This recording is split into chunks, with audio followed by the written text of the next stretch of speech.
Life is really very beautiful. It's not this ugly thing that we have made of it. And you can appreciate its richness, its depth, its extraordinary loveliness only when you revolt against everything, against organized religion, against tradition, against the present rotten society, so that you as a human being find out for yourself what is true. Not to imitate, but to discover.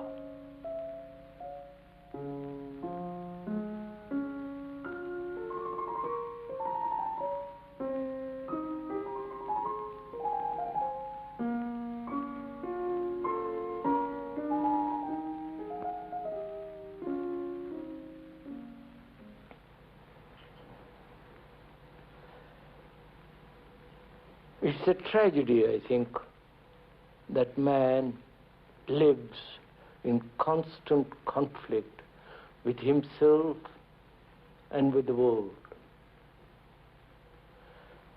This conflict expresses itself in so many different ways. The conflict between two human beings, the conflict between ideals, the conflict between two beliefs, the conflict between two gods and gurus. This constant conflict which man has lived in is very destructive. It is not creative at all, quite the contrary. It is a wastage of energy. And man apparently, you have never been able to solve this problem at all. Conflict in relationship is really between two images. The image you have built about another and the image he has built about you. So in relationship, conflict is essentially between these two images. And can one live a life without this image?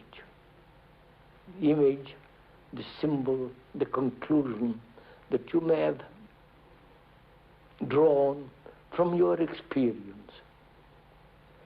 And I think it is possible. Really it is possible to live without a single conflict. And that is possible only when you have no image about yourself. Image as being great or inferior or something noble or ignoble and so on. Not to have a single image about yourself or about another.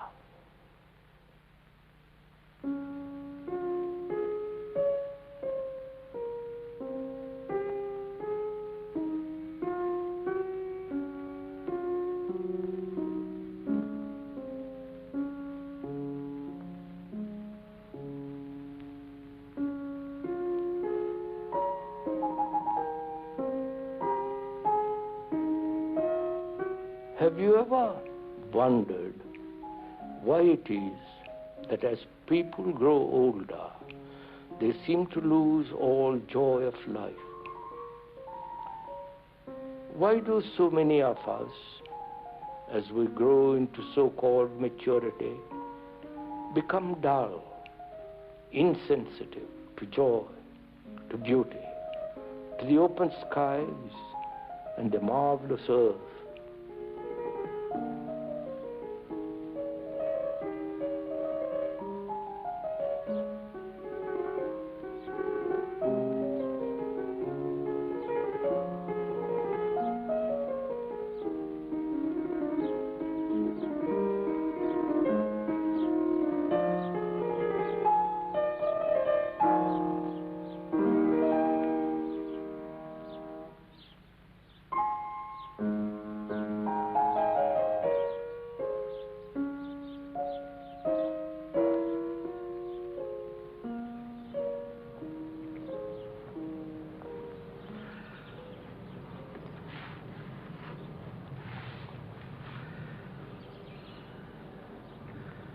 You can cultivate pleasure. You can pursue it. You can subtly, consciously or unconsciously, maintain this pursuit. But pleasure is entirely different from joy. You cannot invite joy. You may experience a period of joy and cultivate the memory of that experience and turn it into pleasure. But it's no longer joy. Joy cannot be invited as you can invite pleasure. And so the memory of joy remains, and the cultivation of that memory gradually becomes pleasure and prevents the joy coming in. So one has to be very much aware of these two, that joy cannot possibly be invited at any time, consciously or unconsciously. But pleasure in different forms can be pursued, sustained and nourished. So when this is very clear, the difference of the two, then joy becomes a natural event, and it happens quite often when the whole principle of pleasure is understood.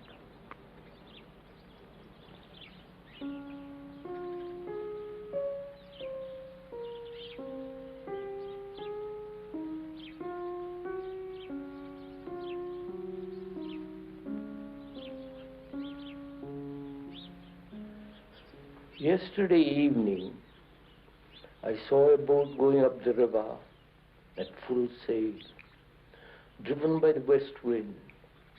It was a large boat, heavily laden with firewood for the town. The sun was setting, and this boat against the sky was astonishingly beautiful. The boatman was just guiding it. There was no effort, for the wind was doing all the work. Similarly, if each one of us would understand the problem of struggle and conflict, then I think we will be able to live effortlessly, happily, with a smile on our face.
Our life, our everyday life,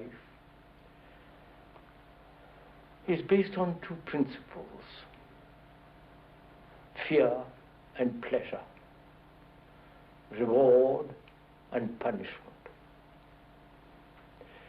From this arises this constant struggle. From this also arises the whole question of behavior.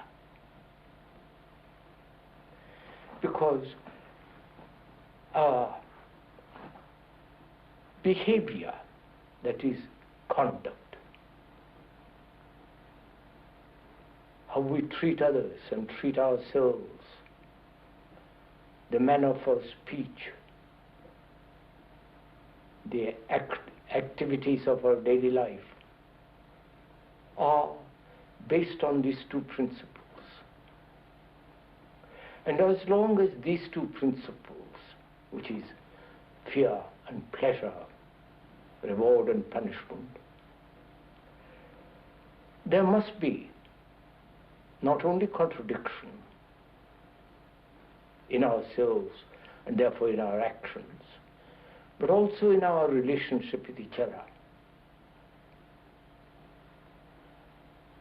And struggle and effort to become something, to achieve something. Psychologically, we are speaking, becomes one of our major problems of life. I don't know if you have noticed how every human being, right throughout the world, doesn't matter where you go, whether you go in the Far East, Near East, or in the West, man is caught in this web, in this trap of endless struggle. Struggle not only to live securely, physically, but also psychologically. The battle that goes on within oneself, which is most destructive. I do not know if you have noticed this in yourself, how your life, your daily life, is based on this extraordinary principle of fear and pleasure. And therefore one is trying to dominate the other. And from this arises this endless conflict. Is it possible to live a life without this constant battle, without this constant struggle, inwardly as well as outwardly? To really understand this, you have to see what your life is first. That it is a struggle, that it is terribly frustrating, painful. Be aware of that. Be conscious of it. Then don't escape from it. Don't run away from what you see. Don't try to explain it. Don't try to rationalize it. But stay with what actually is, that you are struggling. That there is battle going on inside yourself to be different and to become different and so on. Just watch that. And in that watching, in that awareness, you will find that by the very act of that attention, the struggle comes to an end.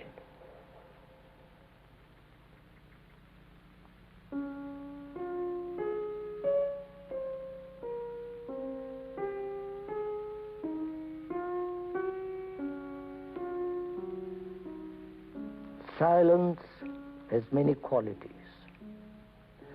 There is the silence between two noises, the silence between two notes, and the widening silence in the interval between two thoughts. There is that peculiar, quiet, pervading silence that comes of an evening in the country. There is a silence in a house when everybody has gone to sleep, and its peculiar emphasis when you wake up in the middle of the night and listen to an owl hooting in the valley. And there is that silence before the owl's mate answers. There is the silence of an old deserted house and the silence of a mountain. The silence between two human beings when they have seen the same thing, felt the same thing and acted. The meditative mind contains all these varieties, changes, and movements of silence.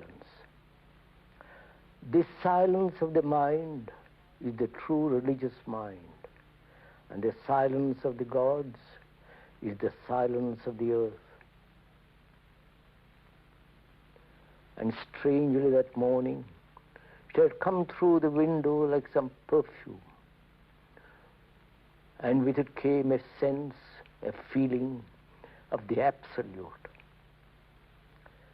As you looked out of the window, the distance between all things disappeared, and your eyes opened with the dawn and saw everything anew.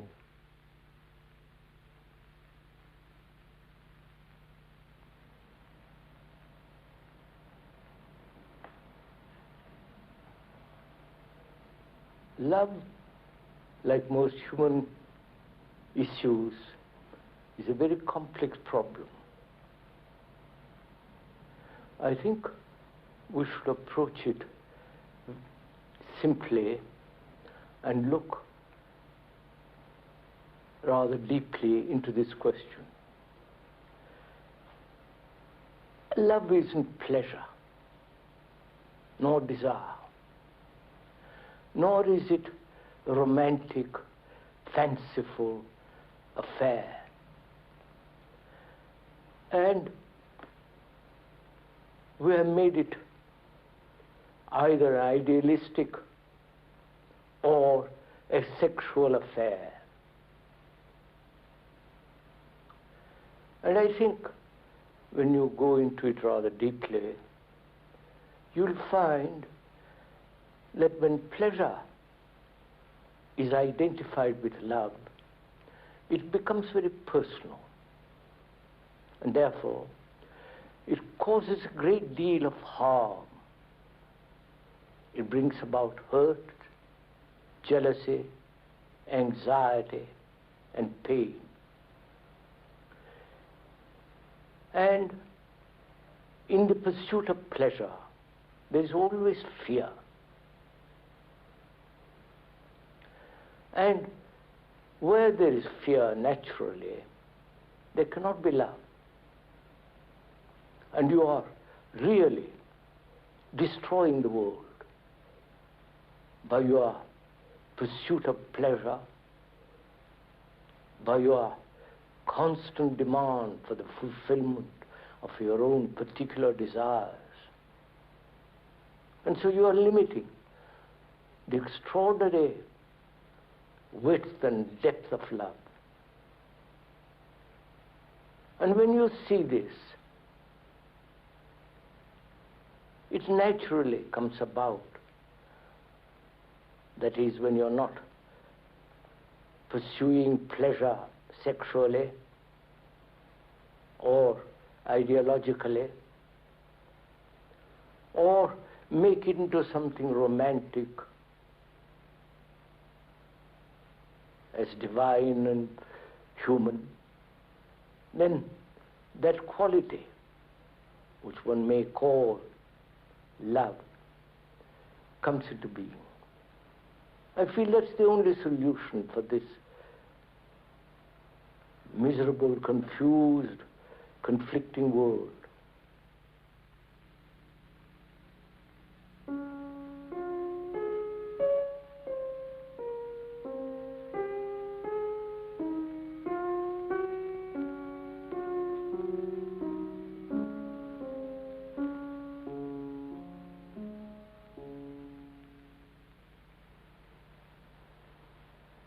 That's one of the most extraordinary things in the world. Man has never been able to resolve this question of death. He has never learnt about it. he has run away from it, or worshipped it from a distance, or frightened about it. We have never gone into it. We never said, let's find out. Let's learn what it means to live and what it means to die. We know what it means to live. A routine, as it is now, a great deal of suffering, a great deal of pain, and great boredom of life, which demands the search for entertainment, nightclubs, drink, drugs, and every form of amusement exploited. We never learn what it is to live without conflict, without struggle, without pain. And one must learn it. And it's part of our existence. As we must also learn what it means to die. Because we are so frightened of death. Nobody talks about it. Nobody says, do you find out what it means to live a life in which death and life are not separate? They go together, like love and life go together, like love and death go together. They're all together. They can never be divorced, put aside, broken away from each other, as we have done. So to learn about death, not believe in something after death, as the whole of Asia does, or believe in some resurrective processes and so on.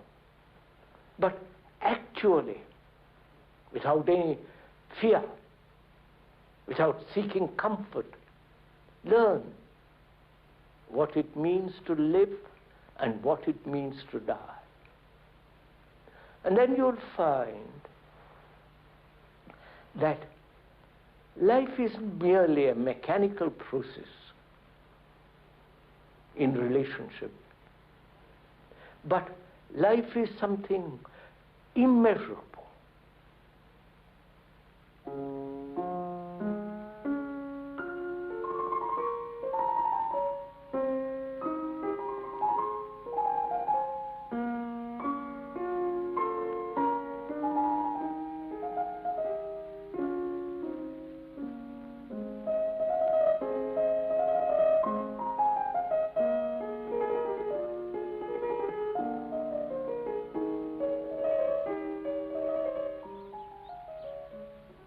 Philosophy means the love of truth, not according to some theory or speculative concepts or imagination, but to lead in daily life a truthful life. The truth is not according to some system, some guru, some pattern that we have traditionally has been established, but in the understanding of oneself, not according to some psychologist or analyst, but understanding yourself in daily life, to see what you are exactly, without any distortion, without any despair or regret, just to see in your daily relationship what you are. What you are is the truth. Now, that truth is denied when you follow somebody, follow a guru, follow a priest, follow a traditional concept of heaven or hell or savior and all the rest of it. Those are all the products of one's own thoughts. Therefore, one has to be free from this spiritual authority, if one can use that word, spiritual. Authority destroys not only truth, but your understanding of truth. So, don't follow anybody with regard to your understanding what truth is. Don't follow what the speaker is saying either. But what the speaker is saying is merely to observe yourself, to understand yourself as you are. Therefore, what is to be understood and gone beyond. And that is the whole problem of existence. That is, to understand our relationship with each other, how intimate, how distant. And in the understanding of that relationship comes the reality of one's own existence.